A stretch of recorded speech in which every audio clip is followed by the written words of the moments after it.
본문은 하나님께서 여러 해 동안 침묵하시다가 이제 아브라함에게 찾아오셔서 가나안 땅과 또 후손에 대한 그런 언약을 재확인시켜 주시는 그런 사건을 소개하고 있습니다. 하나님께서는 하나님의 언약의 증표로 이름도 바꾸어 주시고 또 언약의 표징도 주시는 것을 오늘 본문은 기록하고 있습니다.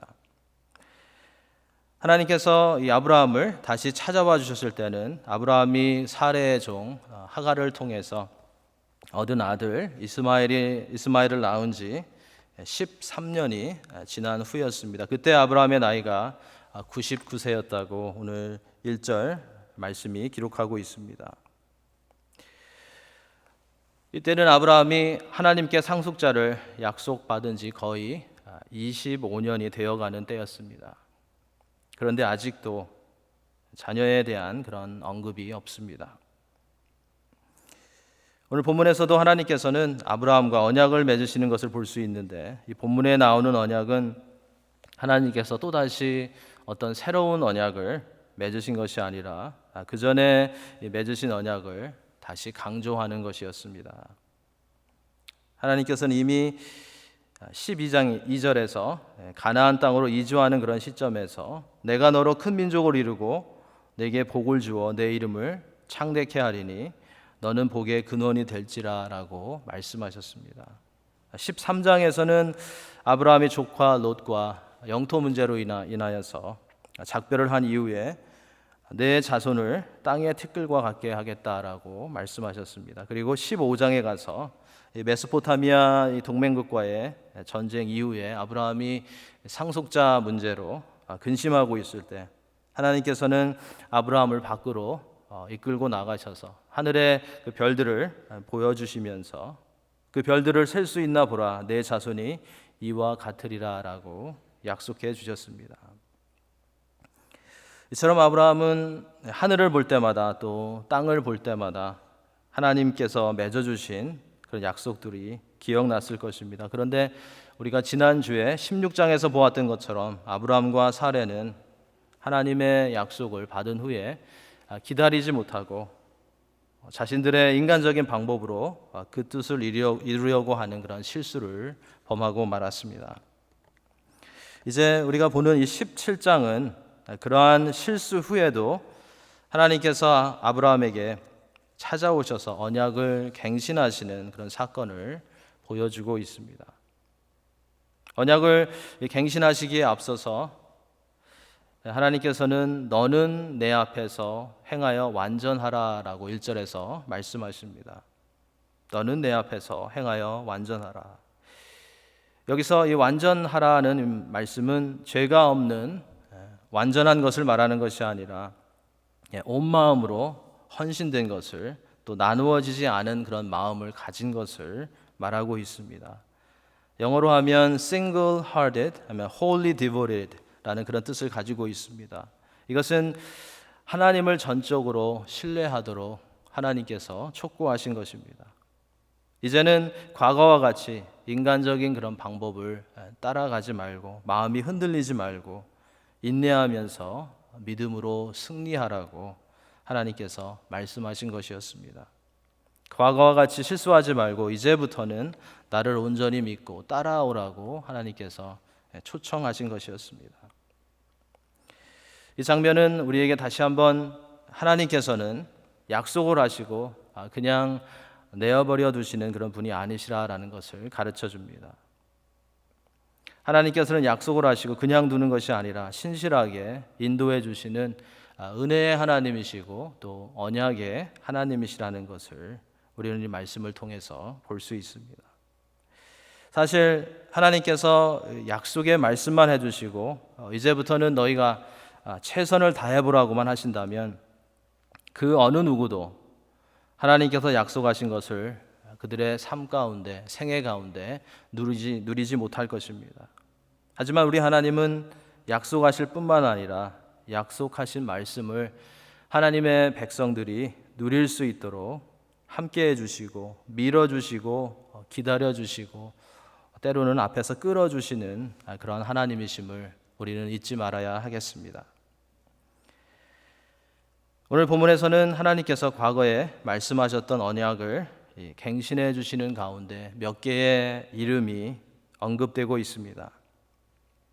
이 성경에서 이름은 굉장히 중요합니다. 왜냐하면 이 성경에 나오는 이름은 항상 어떤 중요한 사건이나 변화와 연결이 되기 때문입니다. 본문에 보면 3번에 걸쳐서 새로운 이름이 소개되고 있습니다. 하나는 하나님에 대한 하나님의 성호이고, 또 다른 2가지는 아브라함과 사레의 이름이 바뀌는 것입니다. 먼저 하나님께서는 언약을 다시 확인시키시면서 자신의 새로운 이름을 사용하십니다. 나는 전능하신 하나님이라, I am God Almighty라고 말씀하십니다. 여기서 전능하신 하나님이라는 것은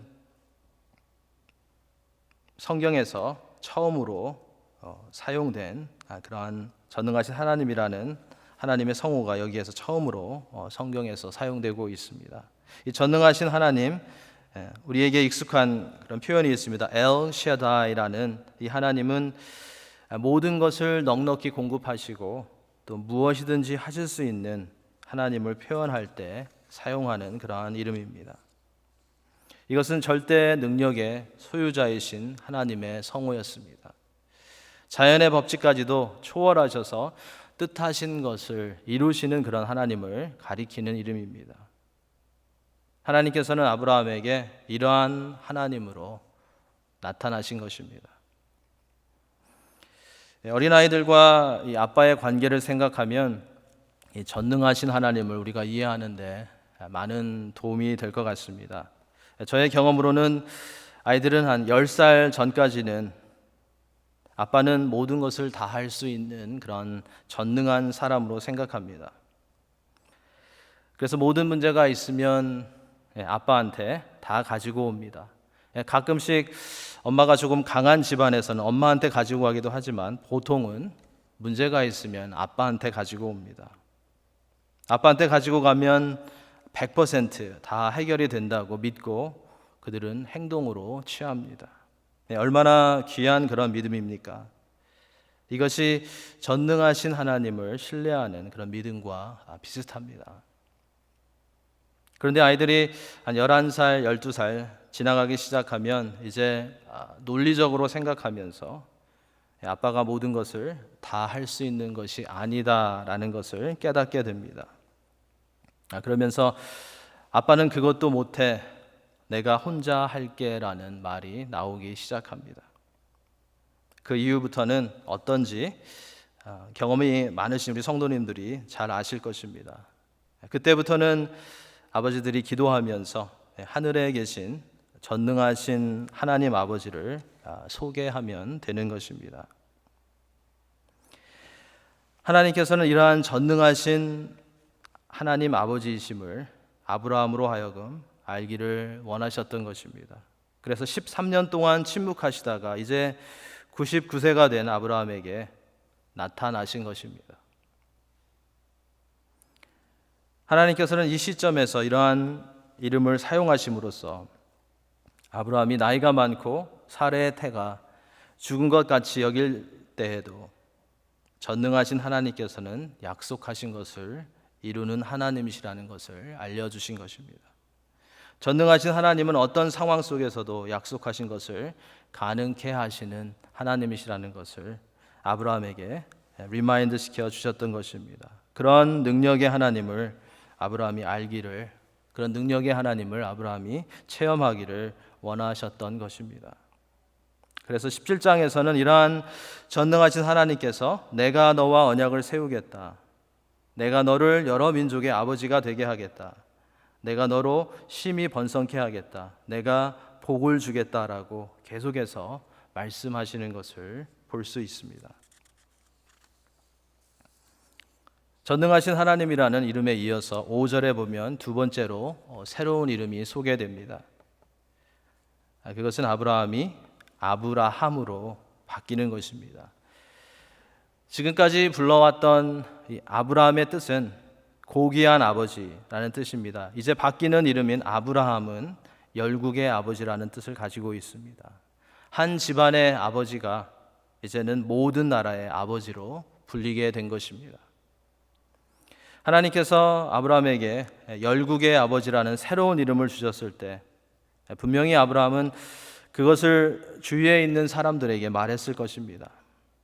그때 사람들의 반응이 어땠을까요? 나는 이제부터는 고귀한 아버지가 아니라 열국의 아버지야 라고 아브라함이 말했을 때 속으로 무슨 말을 하는 거냐고 비웃는 사람들도 있었을 것입니다. 왜냐하면 아브라함에게는 이 시점에서도 자녀가 없었고 상속자가 없었고 이제는 100세가 다 되어갔기 때문입니다.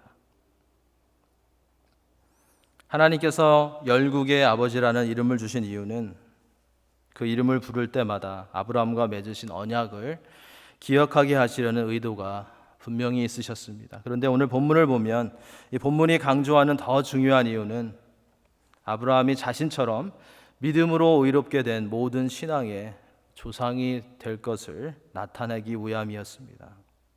수많은 믿음의 후손들이 아브라함을 통해서 나오게 될 것을 하나님께서 말씀해 주시는 것이었습니다.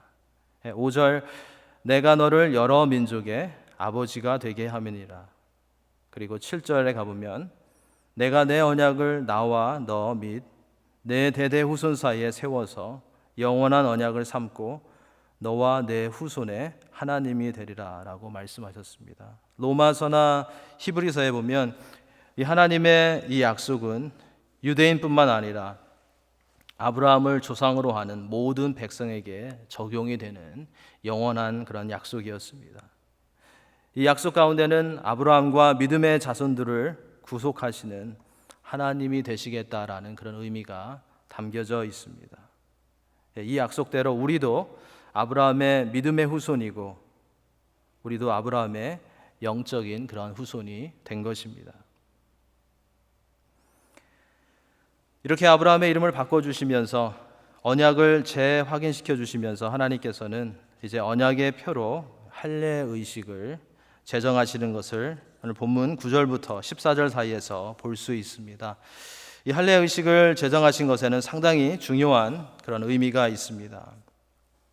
그래서 하나님께서 14절에서 할례를 받지 아니하는 자는 백성 중에서 끊어진다라고 말씀하셨습니다.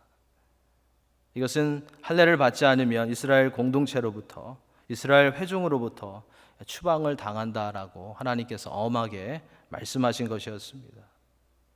그러면 왜 하나님께서 이 할례를 명하셨고 이것이 그 당시에 이 시점에서 그렇게 중요했을까요?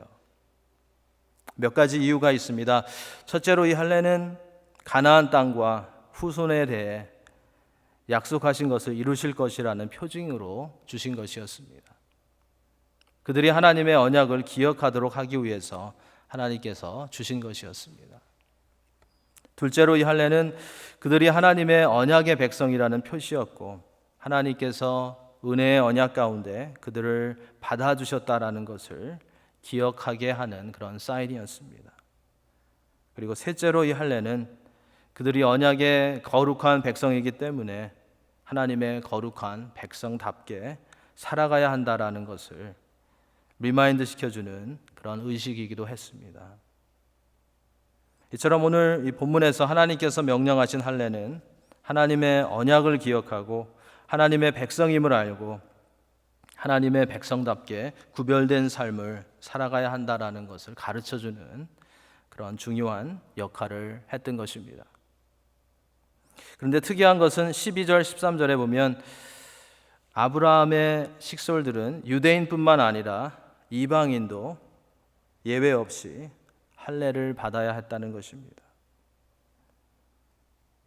유대인뿐만 아니라 아브라함에 속한 모든 사람들, 이방인들도 할례를 받아야 한다고 하나님께서 명령하셨다는 것입니다. 이것은 장차 아브라함을 믿음의 조상으로 하는 모든 이방인들도 언약의 백성으로 구원의 반열에 참여할 수 있다라는 것을 하나님께서 보여주신 것이었습니다.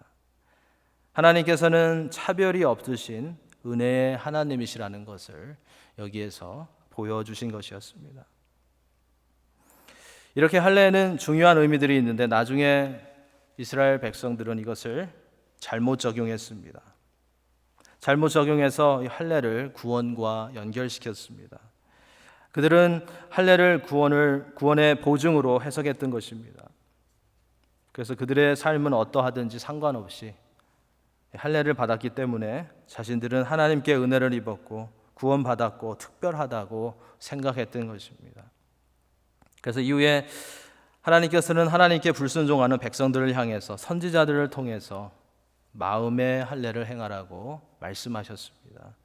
신명기에서는 너희 마음에 할례를 행하고 다시는 목을 곧게 하지 말라는 경고의 말씀이 주어졌고, 또 에레미야서에서는 너희 마음에 가죽을 베고 여호와께 나오라는 그런 말씀이 이스라엘 백성들에게 선포되었습니다.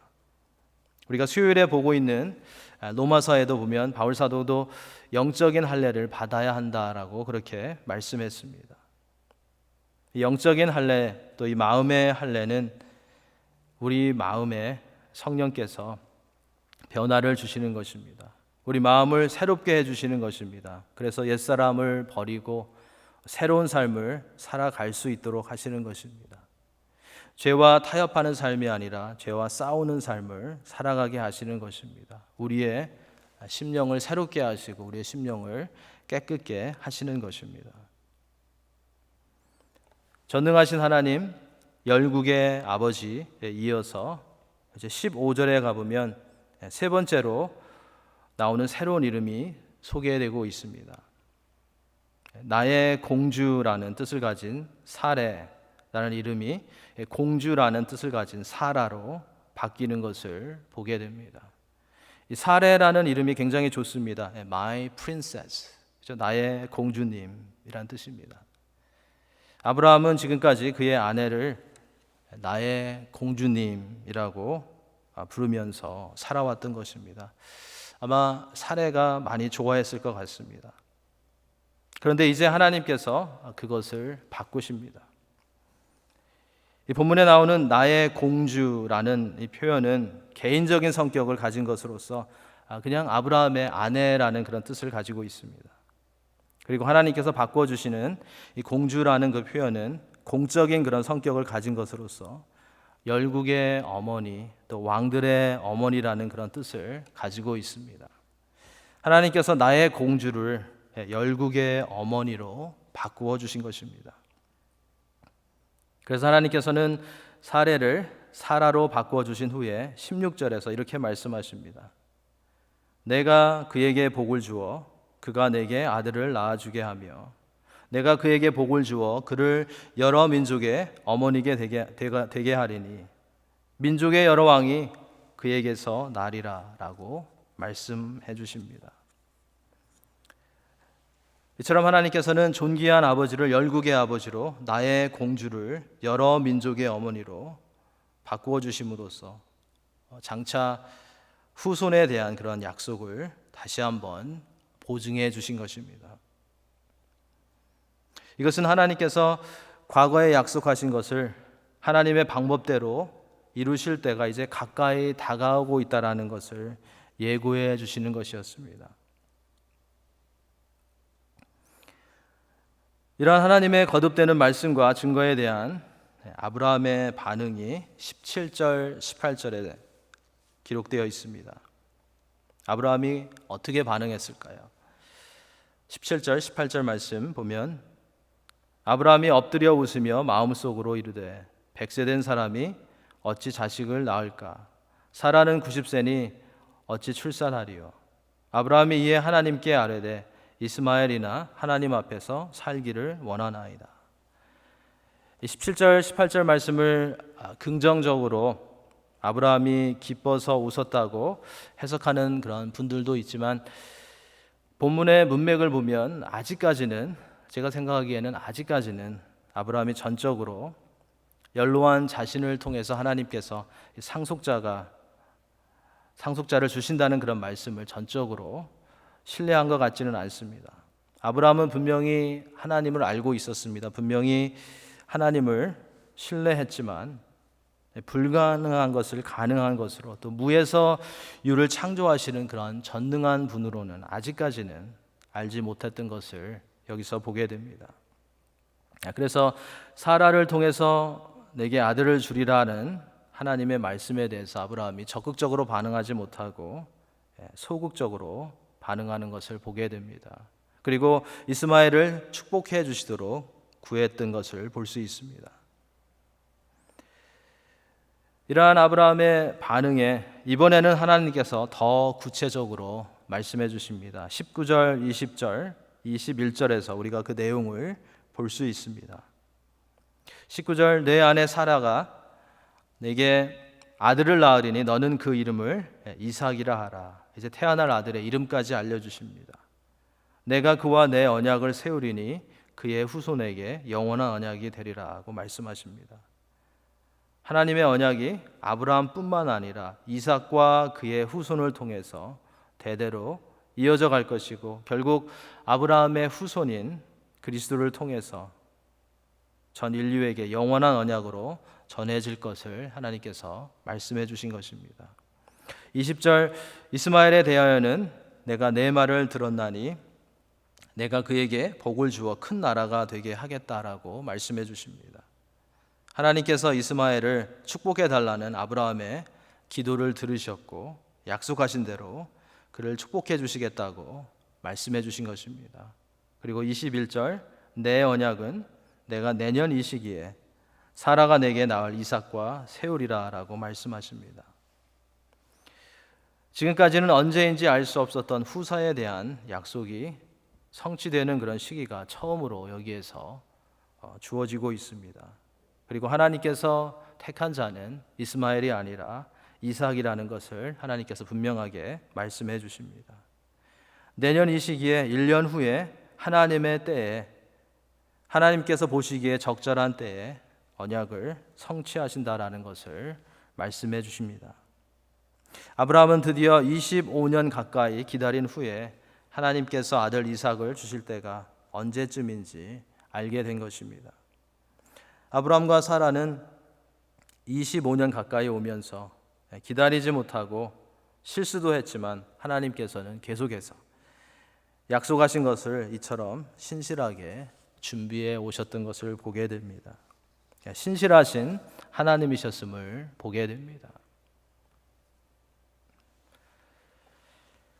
우리는 오늘 본문을 통해서 하나님께서 아브라함과 사라의 이름을 바꾸어 주시면서, 그리고 언약의 표징인 할례를 제정하시면서 전능하신 하나님이심을 나타내시는 것을 보았습니다.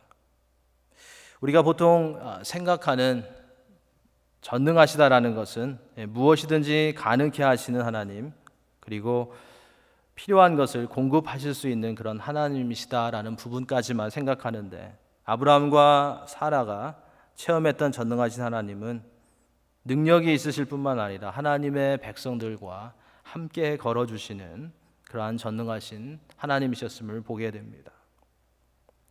전능하신 하나님이시면 그냥 하나님의 시간에 하나님의 뜻을 이루어 가시면 될 텐데, 본문이 보여주는 전능하신 하나님은 그렇지 않으십니다.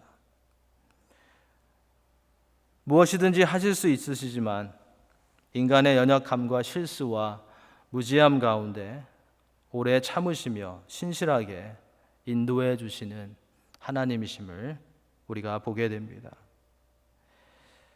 하나님의 뜻을 이루어 가시는데 하나님의 백성들을 외면하지 않으시고 하나님의 백성들을 생각하시면서 선한 뜻을 이루어 가실 수 있는 그러한 전능하신 하나님이심을 본문은 우리에게 분명하게 보여주고 있습니다. 전능하신 하나님이신데 백성들을 생각하시고, 전능하신 하나님이신데 백성들과 함께 하시는 하나님이시라는 것입니다. 전능하신 하나님이신데 사람들을, 우리들을 생각하시고, 전능하신 하나님이신데 우리들과 함께 하시는 하나님이시라는 것입니다. 이러한 말씀을 보면 생각나는 분이 있습니다. 죄인들을 구원하기 위해서 성육신하신 예수님이 생각이 납니다. 전능하신 하나님이신데 우리를 구원하시기 위해서 이 땅에 오신 예수님이셨습니다. 그리고 예수님이 승천하신 후에 오신 성령님이 생각이 납니다. 그래서 우리가 진정으로 예수님을 믿는다면 이 전능하신 하나님께서 성령으로 지금 이 순간에도 우리와 함께 하시며 우리의 연약함 가운데서도 신실하게 우리를 붙들고 가신다라는 것을 우리는 기억해야 하겠습니다. 둘째로 오늘 본문에서 우리는 성경에 나오는 이름의 중요성을 살펴보았습니다. 하나님께서는 아브라함과 사라의 이름을 바꿔주시면서 그들에게 중요한 약속과 중요한 그런 미션을 주셨습니다. 존귀한 아버지가 아니라 이제는 열국의 아버지라고 말씀해 주셨습니다. 이제는 나의 공주가 아니라 열국의 어머니라고 그들을 사례를 세워주셨습니다. 그들이 앞으로 어떠한 비전을 가지고 살아가야 하는지를 하나님께서 가르쳐 주신 것입니다. 그들이 존재하는 목적과 신분이 바뀐 것입니다. 성경에 보면 우리는 죄인이라는 그런 타이틀과 하나님과 원수라는 그런 이름을 가지고 있었습니다. 그런데 이제는 예수 그리스도 안에 있는 하나님의 은혜로 말미암아서 성도 그리고 하나님의 자녀라는 그런 이름을 갖게 하셨습니다. 우리의 이름과 우리의 신분이 바뀌어진 것입니다. 그리고 그 가운데 새로운 목적과 목표를 향해서 달려갈 수 있게 하신 것입니다. 우리는 이 사실을 항상 기억하면서 우리의 영적인 이름을 바꾸어 주시고 하나님의 비전을 가지고 하나님의 백성들로 살아가게 하신 하나님께 감사해야 하겠습니다. 그리고 주께서 주신 새로운 이름과 어울리는 그런 삶을 살아가기 위해서 날마다 더욱더 주께로 나아가는 그런 성도가 되어야 하겠습니다. 본문의 말씀을 기억하시면서 우리의 삶 가운데 힘든 부분들, 지쳐있고 소망이 희미해 보이는 그런 부분들 가운데 그 문제를 하나님께 내려놓고 신실하신 능력의 하나님을 붙들어야 하겠습니다. 아브라함과 사라같이 죽은 자 같은 그런 몸에서 자녀를 주신 그 능력으로 하나님께서 우리를 붙들고 인도하고 계심을 믿으며 그 능력에 하나님께 우리의 삶을 온전히 맡길 수 있어야 하겠습니다. 오늘도 그리스도 안에서 얻게 된 그리스도인 성도 하나님의 자녀라는 그런 이름을 가지고 주님께서 우리에게 약속하신 것을 믿고 순종하여서 전능하시고 신실하신 그 하나님을 삶 가운데 체험하고 증거하시는 그런 성도님들이 되시기를 예수님의 이름으로 간절히 축원합니다.